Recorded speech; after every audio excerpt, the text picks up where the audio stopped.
To fix zipper teeth that won't close, there are several possible reasons and solutions. Firstly, the teeth may be misaligned or bent, preventing them from closing properly. In this case, using a pair of pliers to straighten the bent teeth can resolve the issue. Additionally, removing the slider and moving it up and down several times while holding the surrounding fabric taut can help. Applying some lubricant can also enhance smooth movement. Another reason for this problem could be that a piece of fabric is caught in the zipper, blocking it from closing. To fix this, gently pulling out the caught fabric with your hands or using tweezers can be effective.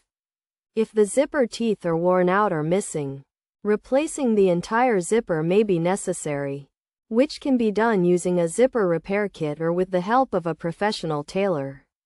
A damaged or bent slider can also cause problems, losing its pulling ability. To fix this, the slider can be gently pinched back into shape using pliers, or replaced by removing the metal piece at the top of the zipper, taking out the damaged slider, and putting a new one in its place.